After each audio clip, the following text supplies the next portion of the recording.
मेरा नाम है ग्लोरी और आज की इस वीडियो में हम आप लोगों को बताने वाले हैं R S Agarwal math class 9 chapter number 7 exercise 7C question number 14 to 24। चलिए स्टार्ट करते हैं। क्वेश्चन नंबर 14 है, in the given figure AB is parallel to CD, find the value of x, y and z। यहाँ हमसे क्या बोला जा रहा है, हमसे कहा जा रहा है कि जो आपको फिगर गिवन है इसमें AB जो है वो CD के पैरेलल है। AB आपका ये है और CD आपका ये है, तो ये दोनों एक दूसरे के क्या है, पैरेलल है। It is given. ओके, अब हमें क्या करना है, x, y और z की वैल्यू फाइंड करनी है। So here is x, here is y and here is z। तो आपको इन तीनों एंगल्स की वैल्यू फाइंड करनी है। तो कैसे करेंगे, देखो सबसे पहले AB और CD क्या है, पैरेलल है। और बढ़ा दे रहे ताकि ढंग से हमें दिखे। तो ये AB हो गया, ये CD हो गया। ओके, अब देखिए ये AB और CD। अब क्या होगा, अब यहाँ पे इस AB और CD का BC भी ट्रांसवर्सल है और AD भी ट्रांसवर्सल है बिल्कुल है। तो अगर मैं क्या करूं, अगर मैं इस BC को ट्रांसवर्सल मानूं तो ये वाला एंगल और ये वाला एंगल, फटाफट बताइए, जल्दी से बताइए बिना देरी किए, कौन सा एंगल होगा, अल्टरनेट इंटीरियर एंगल। बहुत ही बढ़िया। तो अल्टरनेट इंटीरियर एंगल से ये वाला फाइंड हो जाएगा 35 डिग्री। टेम्पररी कर रहे हैं, अभी लिख के करेंगे, ठीक है। तो वो 35 डिग्री हो गया। ठीक, ये पता है, ये पता है, ये निकालना है और ये साफ साफ ट्रायंगल बना रहा है, निकल नहीं जाएगा, बिल्कुल निकल जाएगा। चलिए निकालते हैं। यहाँ पे बीच में आपका O हम मान लेते हैं, क्वेश्चन में दिया नहीं हुआ है O। ठीक, तो अब यहाँ पे ये वाला फाइंड हो गया, ये भी फाइंड हो गया, बचा कौन सा, ये वाला। इसको भी अल्टरनेट से फाइंड कर लो यार, ये वाला और ये वाला अल्टरनेट होगा अगर मैं ED को पैरेलल ED को ट्रांसवर्सल देखूं तो, राइट। तो हम यहाँ पर क्या करेंगे, हम यहाँ पर साफ साफ लिखेंगे angle ABO, angle ABO is equals to angle OCD, angle OCD। Why? Because they are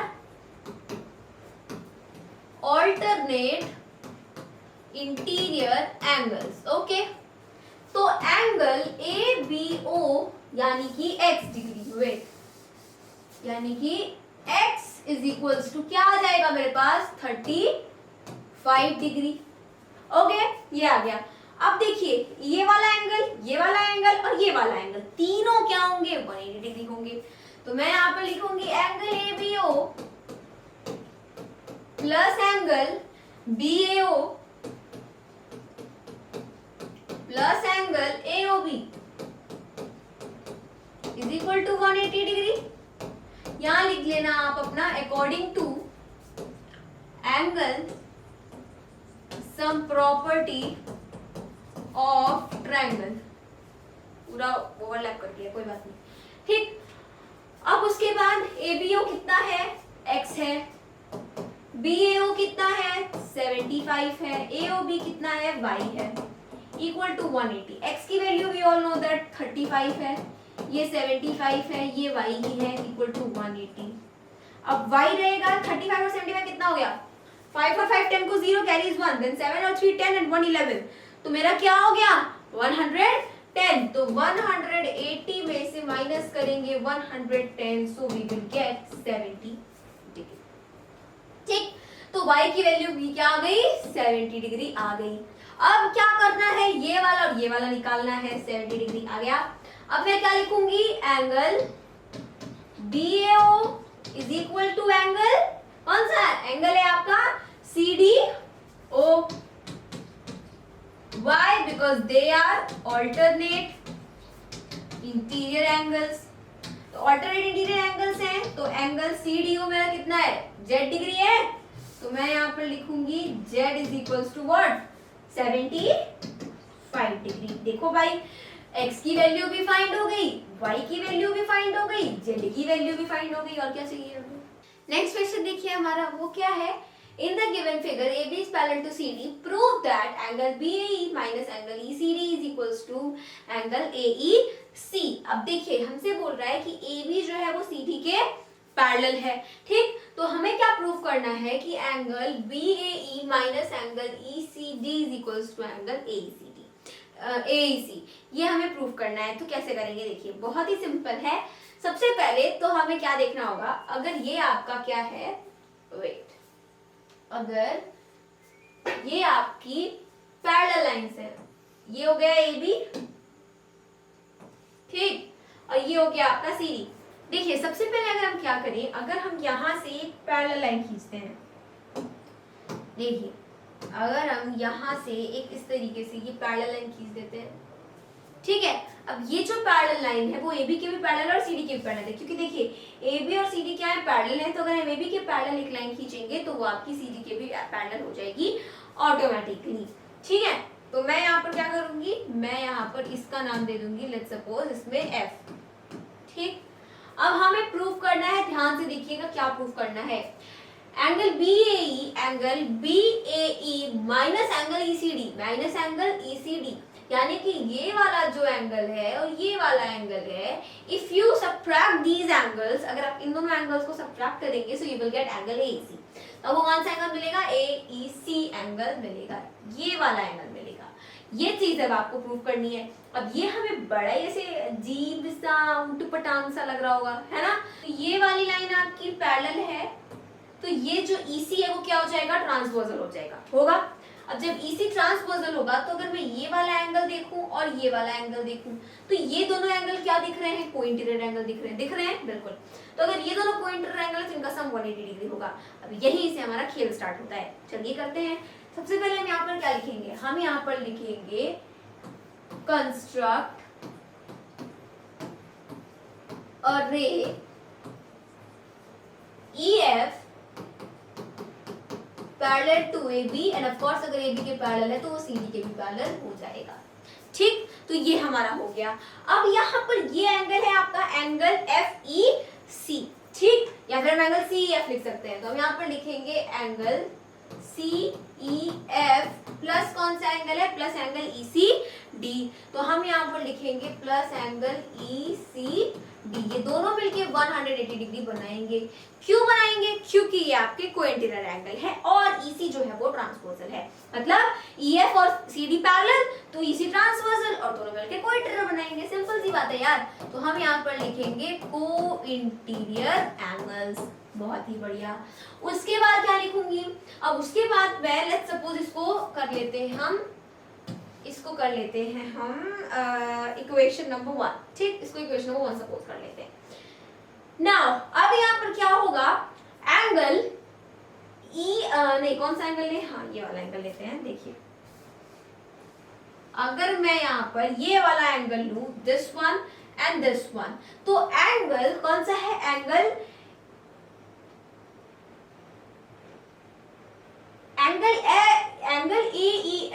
angle AEF और एंगल BAE, ये दोनों एंगल मिलकर के भी क्या बनाएंगे, 180 डिग्री बनाएंगे। अब इसको मत देखिए आप, ठीक, ये वाला जो एंगल है ये और ये, क्योंकि आपका इसमें AE क्या है, AE आपका ट्रांसवर्सल है और आपकी ये लाइन पैरेलल है।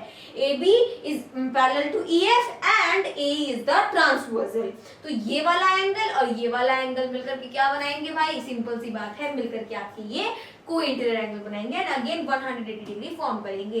तो हम यहाँ पर लिखेंगे नाउ, फिर देन लिख सकते हैं एंगल BAE प्लस एंगल कौन सा, प्लस एंगल आपका FEA इज इक्वल्स टू क्या हो जाएगा, 180 डिग्री, है ना, because of the same reason cointerior angles. उसके बाद क्या होगा, अब हम यहाँ पे इसको सपोज कर लेंगे एंगल इक्वेशन 2। अब यहाँ पे क्या होगा, फ्रॉम इक्वेशन 1 एंड 2, अब जरा देखो यार, अगर मेरे पास 6 + 4 = 10 है, ध्यान से समझिए, अगर मेरे पास 6 + 4 = 10 है और मेरे पास 5 + 5 = 10 है, तो क्या मैं ये बोल सकती हूँ कि 6 + 4 = 5 + 5? बोल सकती हूँ, ऑफ कोर्स, क्योंकि यहाँ भी 10 आएगा और यहाँ भी 10 आएगा, क्योंकि इसको तो हम बोल सकते हैं कि 10 = 10। सिमिलरली हम 6 + 4 = 5 + 5 ये भी तो बोल सकते हैं, क्योंकि इन दोनों का सम आपको वापस से 10 ही मिलेगा, ठीक। तो वही सेम चीज है। मैं क्या कर सकती हूँ, मैं यहाँ पर इसको इसके इक्वल दिखा सकती हूँ, ऑफ कोर्स। तो यहाँ पे मेरा हो जाएगा क्या, मेरा यहाँ पे होगा angle BAE plus angle FEA is equals to angle CEF plus angle ECD।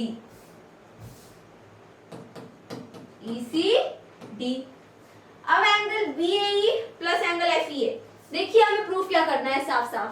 BAE रहेगा मेरा माइनस ECD, इस ECD को इधर लेकर आते हैं तो angle BAE minus angle ECD कर दिया। अब FEA को उधर ले जाते हैं क्योंकि लेफ्ट हैंड साइड में से कोई काम नहीं है, तो angle CEF minus angle FEA कर दिया। ओके, चाहिए क्या मुझे उधर AEC चाहिए। AEC क्या है मेरे पास, AEC ये वाला एंगल है। अब ये तो आ गई बड़ी इंपॉर्टेंट वाली बात, इसको ध्यान से समझना पड़ेगा। ये देखो आप, A है और इधर E था। तो ये वाला जो एंगल है ना, ये इसको देखना है। ठीक, तो जरा आप एक बात बताओ, मेरे पास एंगल CEF है, ये मेरे पास पूरा एंगल है। ठीक, और मेरे पास एंगल FEA है, ये वाला एंगल है। तो अगर मैं ये है और ये है, तो अगर मैं इतने में से इतना वाला निकाल लूं, मान लो अगर मैं इतना वाला हटा दूं, ठीक है, तो मेरे पास क्या बचेगा? आसानी से हमें हमारी नैनो नेत्रों, नजरों, आईज और आंखों से दिख रहा है कि ये वाला एंगल बचेगा। और ये वाला एंगल कौन सा एंगल है? AEC एंगल है। तो इट मींस कि यहाँ पर मेरा angle BAE minus angle ECD is equals to angle AEC होगा, बिल्कुल होगा, क्योंकि इन दोनों को सब्ट्रैक्ट करने पर मुझे AEC मिलेगा। ठीक, तो ये मेरे पास हो गया हेंस प्रूफ। ये वही है जो हमें प्रूव करना था, हेंस प्रूफ। इसको लिखते हुए बड़ी सेटिस्फैक्शन मिलती है ना। एक काम करते हैं, इसको बड़े सुंदर से लिखते हैं, प्यार से सजा करके। तो ये है हमारा हेंस प्रूफ। ठीक है, क्वेश्चन नंबर 16 करते हैं, जो है हमारा in the given figure AB is parallel to CD, prove that P plus Q minus R is equals to 180 degree. अब यहाँ हमसे क्या बोल रहा है कि बस इतना ही बोला है कि ABCD के पैरेलल है, प्रूफ करो P plus Q minus R equals to 180 degree. होता है, मतलब है। ठीक, तो ये चीज अब हमें प्रूफ करनी है। कैसे करेंगे यार, बड़ा मतलब उटपटांग सा लग रहा है।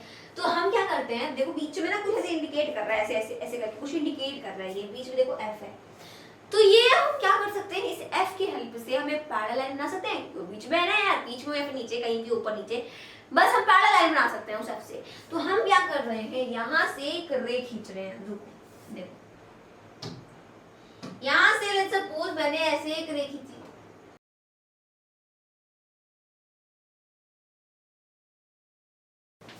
ठीक, ये हमने खींच ली। अब देखो ये हो गया। अब यहाँ पर what we have to do कि हम इसका नाम दे देंगे, let's suppose Z। मैंने इसका नाम Z दे दिया, ठीक, Z दे दिया, ZF। अब ये जो ZF है वो AB के भी पैरेलल है, CD के भी पैरेलल है? तो हम यहाँ पर क्या लिखेंगे, कंस्ट्रक्ट, एक एक करते जाएंगे, लिखते जाएंगे, construct array ZF parallel to AB parallel to CD। ठीक, उसके आगे अब देखें अगर हम, तो एक काम करते हैं। अब देखो यार, ये तो Q दो भागों में स्प्लिट हो गया है ना, बीच से एक मैंने ऐसे रे निकाल ली, तो Q जो है वो दो भागों में स्प्लिट हो गया।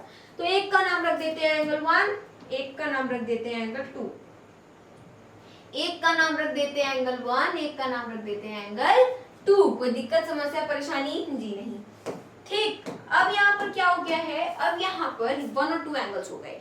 अब अगर मैं थोड़ा सा दिमाग लगाऊं, ज्यादा नहीं, बस थोड़ा सा ही लगाऊंगी, तो आप यहाँ पर देख पा रहे हैं कि ये आपका क्या है, ये वाला और ये वाला पैरेलल है। तो EF क्या होगा, ट्रांसवर्सल होगा, सीधी सी बात है। तो अगर मेरा EF जो है वो ट्रांसवर्सल है और AB और ZF मेरा पैरेलल है, तो इस समय ये वाला एंगल और ये वाला एंगल क्या फॉर्म करेंगे, फटाक से बताइए, कोई ट्रायंगल फॉर्म करेंगे। तो मैं यहाँ पर क्या लिखूंगी कि एंगल P, एंगल क्या करना है, P लिखेंगे डायरेक्ट। तो हम यहाँ पर लिखेंगे P प्लस एंगल 1। तो हम यहाँ पर लिखेंगे P plus angle 1 is equals to 180 degree because they are forming मतलब alternate interior angles. Simple. Okay, तो ये मैं मान लेती हूँ इक्वेशन नंबर 1, कोई दिक्कत नहीं, यहाँ तक वो समझ आया। अब क्या करना है, इस पड़ाव को बड़े ही ध्यान से समझना, आप तभी समझ में आएगा। अगर मेरे पास ये वाला लाइन है और ये वाला लाइन है, उसको बोल जाओ, ठीक है। तो ये जो आपका GF है वो भी क्या होगा, GF भी आपका ट्रांसवर्सल होगा। किसका, ZF और CD का। ZF और CD पैरेलल है ना, तो GF आपका ट्रांसवर्सल हो गया।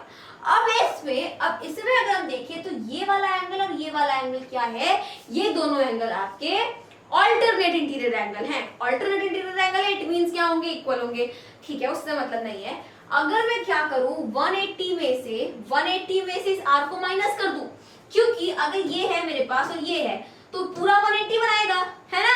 तो अगर 180 में से मैं इस R को माइनस कर दूं तो यही वाला एंगल बचेगा ना, है ना, यही वाला एंगल बचेगा। और मान लो कि ऊपर ऐसे एक और यहाँ पर भी एंगल है, तो ये दोनों एंगल क्या बनाएंगे, वो इंटीरियर एंगल बनाएंगे ना। तो मैं यहाँ पर क्या लिखूंगी, मैं यहाँ पर लिखूंगी then 180 degree minus R degree plus angle 2। समझ आया, 180 में से मैंने इस R को माइनस कर दिया तो मुझे ये मिला। अब इतना जो मिला उसमें मैंने इसको जोड़ दिया तो फिर मुझे 180 मिला। समझ आया, तो वही चीज है। इसको हम सपोज कर लेंगे इक्वेशन नंबर 2। अब इसको इक्वेशन नंबर 2 सपोज कर लिया। अब क्या करना है, इन दोनों इक्वेशन को ऐड करना है और देखते हैं क्या थ्योरम बनती है, क्योंकि देखो आपके पास ये है प्रूव करने के लिए। तो हम यहाँ पर लिखेंगे ऐड इक्वेशन 1 एंड इक्वेशन 2। तो P प्लस एंगल 1, ये बात तो आपको पता होगी ना कि राइट हैंड साइड वाला राइट हैंड साइड में जुड़ता है, लेफ्ट हैंड साइड वाला लेफ्ट हैंड साइड में जुड़ता है। 180 माइनस R प्लस 2, क्योंकि प्लस है तो मैं खोल के आराम से लिख सकती हूँ, ठीक है, इक्वल टू 180 प्लस 180। इतना समझ आ गया, ऐड कर रहे हैं तो यही आएगा। अब जरा ये बताइए मेरे को, ये एंगल 2 होगा, हाँ। अब जरा ये बताइए मेरे को कि ये जो मेरा P है वो तो ऐसे ही रहेगा। अब ये याद है Q को ही हमने 1 और 2 में स्प्लिट किया था, angle Q is equals to angle 1 plus angle 2, and हम ये भी बोल सकते हैं angle 1 plus angle 2 is equals to Q। तो यहाँ पर एंगल 1 है, एंगल 2 है, तो मेरा Q डिग्री आ गया। ये रहा मेरे पास -R डिग्री, हाँ समझ में आ रहा है, देखो लेफ्ट हैंड साइड हमें मिल गई। अब यहाँ पे क्या करेंगे, 180 क्या हो गया 360, इसको इक्वल्स टू को उधर साइड लेकर जाएंगे। ये कि 180 दिमाग खराब कर रहे हैं तो इसको इधर लेके जाते हैं, तो 180 आ गया। इधर भी दिमाग खराब हो रहा था, इधर भी दिमाग खराब हो रहा था, दोनों दिमाग खराब वालों को भिड़ा दिया, सबका दिमाग ठीक हो गया। अब देखो P plus Q minus R equals to 180 degree. I hope this is clear to you. तो ये हमारा क्या है, हेंस प्रूव्ड। नेक्स्ट क्वेश्चन देखते हैं जो है हमारा, in the given figure AB is parallel to CD and EF is parallel to GH. Find the values of X, Y, Z and T. ठीक है, तो यहाँ पे अब यहाँ पे हमसे क्या बोला है, हमसे बोल रहा है कि AB CD के पैरेलल है, AB CD के पैरेलल है और EF GH के पैरेलल है। तो हमें X, Y, Z और T कहाँ है भाई, T तो दिख ही रहा, अच्छा ये रहा, ठीक है। तो आपको X, Y, Z और T की वैल्यू फाइंड करनी है। कैसे करेंगे, देखिए बहुत सिंपल है। सबसे पहले तो इसमें हमें ये दिख रहा है कि अगर मैं यहाँ पे देखूं तो ये ट्रांसपोजल है। अगर AB और CD पैरेलल है तो आपका नाम नहीं दिया है, H के बाद IF आता है तो मैंने IF कर लिया। आप कुछ और भी कर सकते हैं, LM कर सकते हैं।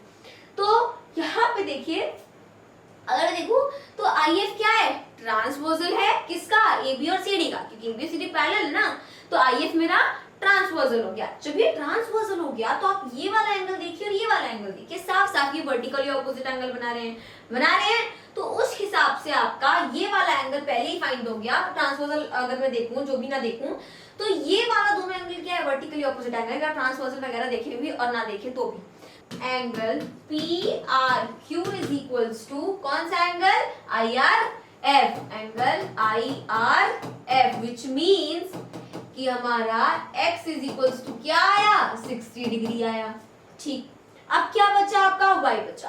अब यहाँ पे अगर आप देखेंगे तो ये कैसे निकलेगा। अब आपको ये पता है और आपको ये वाला फाइंड करना है, ये वाला दिस वन, ये फाइंड कर लेते हैं क्योंकि y उसकी हेल्प से निकलेगा। आप अभी देखिए तो हम इसको फाइंड करेंगे। तो हम यहाँ पर लिखेंगे एंगल कौन सा RPQ, angle RPQ plus angle कौन सा angle PRQ, angle PRQ plus कौन सा एंगल होगा PQI is equal to 180 degree because of angle sum property of triangle, ठीक। अब उसके बाद देखिए यहाँ पे ये तीनों जब हम ऐड करेंगे तो इसमें ये मेरा RPQ कितना है, RPQ गिवन है हमें क्वेश्चन में पहले से ही 110 है, इसको अभी निकाले हैं 60 है, ये हमें निकालना है। Angle PQI equal to 180 degree, तो एंगल PQI क्या हो जाएगा, अब इन दोनों को ऐड करेंगे तो 170, तो 180 में से 170 माइनस करेंगे तो वी विल गेट 10, तो 10 डिग्री हमारा आ गया। अब ये 10 डिग्री आ गया। अब इसको और इसको अगर आप जोड़ दें, ठीक है, अगर आप इसको और इसको जोड़ देंगे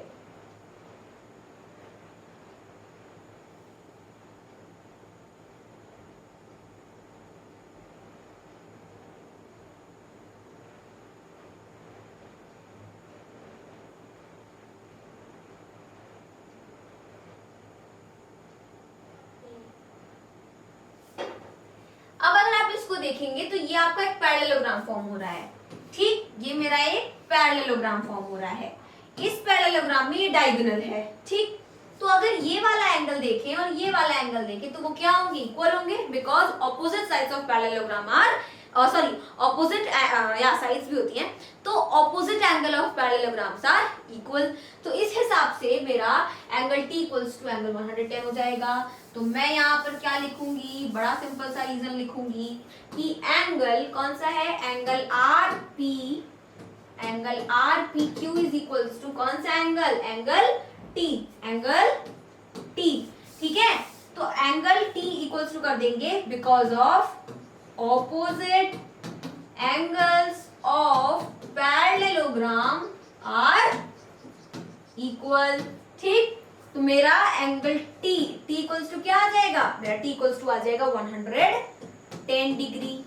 बहुत सिंपल सी बात हो गई है ना। T मेरा क्या आ जाएगा, 110 डिग्री आ जाएगा। तो T भी फाइंड हो गया। अब बच क्या रहा है, Y बच रहा है। तो हमने यहाँ पर इसको निकाला था PQY जो कि कितना था, 10 था। तो ये दोनों और ये T वाला, ये और ये दोनों मिलकर के क्या बनाएंगे, को इंटीरियर एंगल बनाएंगे। तो जब ये को इंटीरियर एंगल बनाएंगे तो इन दोनों का सम क्या होगा, 180 डिग्री होगा। अब इनमें मुझे ये पता है, ये भी पता है, ये फाइंड करना है, तो वो तो हो जाएगा। तो हम यहाँ पर क्या लिखेंगे, हम यहाँ पर लिखेंगे y plus angle PQI is equals to T, है ना। तो मेरा यहाँ पे इक्वल्स टू T नहीं होगा, प्लस T होगा, प्लस T इक्वल्स टू 180। तो y हमें फाइंड करना है, PQI हमें पता है वो 10 है और T हमारा कितना है, देखिए T है हमारा यहाँ पे 110। तो अब y की वैल्यू क्या आ गई, 120 आ गई, y की वैल्यू 120 आ गई। अब अगर हम देखें तो ये z को भी इंक्लूड अगर कर लें तो ये PQI, y और z ये तीनों मिलकर के क्या बनाएंगे, 180 बनाएंगे फिर से, क्योंकि ये आपका क्या फॉर्म कर रहे हैं, स्ट्रेट लाइन। तो इस वजह से हमारा एंगल PQI प्लस y, ये वाला भी हमारा आ गया, तो y प्लस z equals to 180 degree because they are forming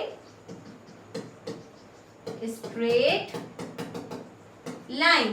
तो PQY मेरा कितना है, 10 है, y हमने भी निकाला 120 है, z फाइंड करना है इक्वल टू 180 है। तो z इज इक्वल्स टू, अब इन दोनों को ऐड करेंगे तो 130 आएगा, इसको इक्वल्स टू उधर साइड भेज देंगे तो 180 में से 130 माइनस किया तो 50 आ गया। तो 50 डिग्री हमारी z की वैल्यू हो गई। तो देखिए आपकी यहाँ पे x की वैल्यू आ गई 60 डिग्री, y की वैल्यू आ गई 120 डिग्री, z की वैल्यू आ गई 50 डिग्री और t की वैल्यू हमारी आ गई 110 डिग्री।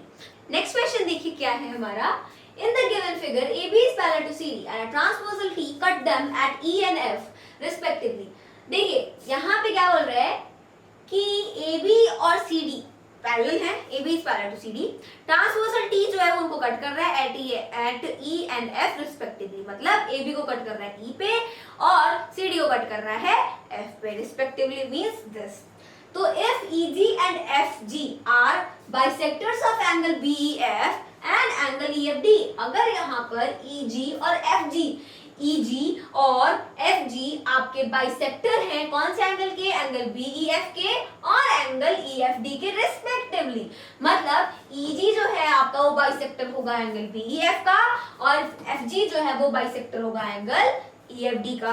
ठीक, अब उसके बाद वो साफ साफ दिख भी रहा है हमें, उसके बाद हमें प्रूफ क्या करना है, proof that angle EGF is equal to 90 degree, मतलब हमें क्लियरली अपने आंखों, नैनों, नेत्रों, नजरों, आईज सबसे दिख रहा है कि ये हमारा 90 डिग्री का है, इनफैक्ट स्क्वायर भी बनाया हुआ है, बट हमें प्रूफ करना है इसको। तो ये मैथ्स है भैया, ये हमें करना पड़ेगा। तो हम इसको कैसे करेंगे, सबसे पहले तो कुछ तिगड़म लगानी पड़ेगी। तो हम यहाँ पर जुगाड़ बनाते हैं कि कुछ ऐसा एंगल बन रहा है, मतलब जिससे हाँ हो जाए। तो देखिए ये वाला एंगल अगर हम देखें और ये वाला एंगल देखें तो ये दोनों एंगल क्या है आपके, ये दोनों एंगल आपके कोइंटीरियर एंगल है। तो अगर ये कोइंटीरियर एंगल है तो ऑफ कोर्स इनका सम कितना होगा, 180 डिग्री होगा। बड़ी सिंपल सी बात होगी यार। तो हम यहाँ पे इन दोनों को ऐड करके प्लस करके लिख देंगे 180 डिग्री। ठीक, चलिए तो हम यहाँ पर लिखेंगे angle BEF plus angle EFD plus angle EFD is equal to 180 degree because they are co-interior angles, है ना। अब यहाँ पर आपका क्या हो जाएगा, अगर हम देखिए बाइसेक्टर है तो बाइसेक्टर है तो क्या करेगा, 2 इक्वल पार्ट्स में डिवाइड करेगा। तो हम यहाँ पर क्या लिख सकते हैं, हम यहाँ पर ये लिख सकते हैं कि देखिए दोनों का सम आपका 180 डिग्री है। तो अगर मान लीजिए कि आप इसका आधा कर दें, यानी कि ये जो एंगल है इसका आधा करें, इस एंगल का भी आधा करें, तो इन दोनों का जो सम होगा वो भी क्या हो जाएगा, आधा हो जाएगा। सिंपल सी बात है, क्योंकि हम आधा क्यों करेंगे, क्योंकि हमारा ये कंफर्म है कि बाइसेक्टर है तो दोनों इक्वल होंगे, आधे आधे होंगे। तो हम यहाँ पर क्या लिखेंगे, हम यहाँ पर लिखेंगे angle BEF/2 plus angle EFD/2 equal to 180/2। क्यों, क्योंकि EG and FG are bisectors, EG and FG are bisectors. तो अब यहाँ पे एंगल BEF आपका ये वाला है, एंगल BEF, इसका जब हाफ करेंगे तो क्या होगा, देखिए एंगल BEG होगा और एक हाफ आपका क्या होगा, एंगल GEF होगा। तो हमें कौन सा चाहिए, हमें एंगल GEF वाला चाहिए। तो हम यहाँ पर लिखेंगे एंगल GEF प्लस एंगल, अब EFD है, अब इसका आधा क्या हो जाएगा, GFD और EFG। तो मैं यहाँ पे लिख दूंगी EFG और ये आपका 90 आ जाएगा। ठीक, तो 90 डिग्री हो गया। अब यहाँ पे हमें प्रूफ करना है कि EGF 90 डिग्री है, ये वाला एंगल 90 डिग्री है। अभी हमने सिर्फ इतना देखा है कि इन दोनों का सम क्या होगा, 90 डिग्री होगा। अब जब इन दोनों का सम आपका 90 डिग्री होगा तो बचा ये वाला एंगल, वो भी 90 होगा।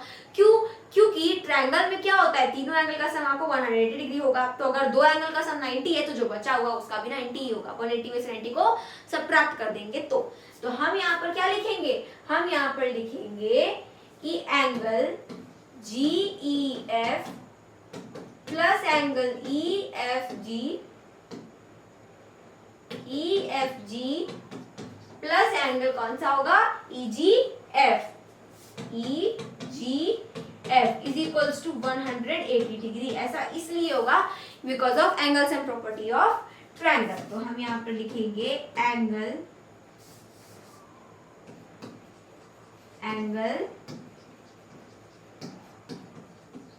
सम property of triangle.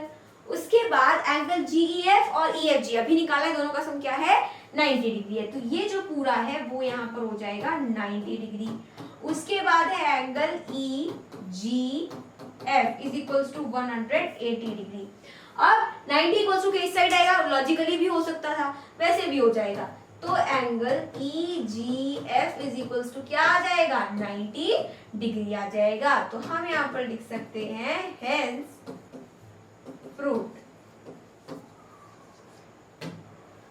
This was our question number 18। चलिए अपना नेक्स्ट क्वेश्चन करते हैं, जो है हमारा in the given figure AB is parallel to CD and a transversal T cuts them at E and F respectively. If EP and FQ are the bisectors of angle AEF and angle EFD respectively, prove that EP is parallel to FQ। ये question सबसे ज्यादा easy question है। क्यों? देखिए यहाँ पे आपसे कह रहे हैं कि ABCD क्या है पैरेलल है और T उनका ट्रांसवर्सल है। अब इसमें बोल रहा है कि जो EP है वो बाइसेक्टर है एंगल AEF का, और जो आपका FQ है वो बाइसेक्टर है एंगल EFD का। तो आपको ये प्रूव करना है कि EP जो है वो FQ के पैरेलल है, ये चीज आपको प्रूव करनी है। तो अगर मान लीजिए ये आपका EP जो है, अगर ये लाइन है और FQ लाइन है, अगर ये दोनों आप पैरेलल होंगी तो ये जो है आपका वो क्या हो जाएगा, ये वाला EF जो है वो एज अ ट्रांसपोजल एक्ट करेगा। तो हमें क्या करना पड़ेगा, हमें ये दिखाना पड़ेगा या तो कोई इंटीरियर एंगल का सम 180 डिग्री है, या तो हमें ये दिखाना पड़ेगा कि ऑल्टरनेट इंटीरियर एंगल आपके इक्वल हैं। ठीक, तो हमें ये सारी चीजें दिखानी पड़ेगी, फिर हमको ये दिखाना पड़ेगा कि कॉरेस्पॉन्डिंग एंगल्स आपके इक्वल हैं। तो इस वजह से हम यहाँ पे ये सारी कंडीशन से कि हम प्रूव कर सकते हैं कि हाँ ये दोनों लाइंस क्या है आपकी पैरेलल हैं। तो उसके लिए आपको ये चीज पहले ही बता दी गई कि AB और CD पैरेलल है और T उनका ट्रांसवर्सल है। तो अगर इसमें हम देखेंगे तो आपका ये वाला पूरा एंगल और ये वाला पूरा एंगल क्या है, ये दोनों आपके ऑल्टरनेट इंटीरियर एंगल है। तो मान लीजिए लेट्स सपोज अगर ये वाला एंगल आपका 10 डिग्री है और ये वाला भी 10 डिग्री है, दोनों अगर एंगल्स आपके 10 डिग्री है, क्योंकि अगर एक 10 डिग्री है तो दूसरा वाला भी 10 डिग्री होगा, क्योंकि ऑल्टरनेट इंटीरियर एंगल हमेशा इक्वल होते हैं, तो 10 10 हो गए दोनों। अब बोल रहा है कि बाइसेक्टर है, बाइसेक्टर मतलब 2 इक्वल पार्ट्स में डिवाइड कर दिया, तो 10 को अगर 2 इक्वल पार्ट्स में डिवाइड करेंगे तो ये भी 5 हो गया, ये भी 5 हो गया, उसके बाद ये भी 5 हो गया, ये भी 5 हो गया, क्योंकि EP इसका बाइसेक्टर है और FQ इसका बाइसेक्टर है, तो 5 5 हो गया। अब अगर देखें तो ये वाला 5 और ये वाला 5 ये दोनों भी तो इक्वल हुए, तो अगर ये दोनों इक्वल हुए तो इसका मतलब क्या है कि आपका EP और FQ पैरेलल हो गया, क्योंकि इसके जो अल्टरनेट इंटीरियर एंगल है वो इक्वल हो गए। तो हमें यही चीज प्रूव करनी है। तो हम यहाँ पर क्या लिखेंगे, हम यहाँ पर लिखेंगे कि angle AEF is equals to angle EFD। तो हम यहाँ पर लिखेंगे एंगल EFD। ऐसा इसलिए है क्योंकि ये ऑल्टरनेट इंटीरियर एंगल्स हैं, ऑल्टरनेट इंटीरियर एंगल्स इक्वल होते हैं। तो अगर यहाँ पे आपसे क्वेश्चन में कह रहा है कि वो बाइसेक्टर हैं तो आधा आधा कर देंगे तो आपका इक्वल ही होगा। तो यहाँ पे मेरा 1/2 एंगल EF हो गया इज इक्वल्स टू इधर भी हाफ ऑफ एंगल EFD हो गया। आज आपको बताया गया है कि EP and FQ are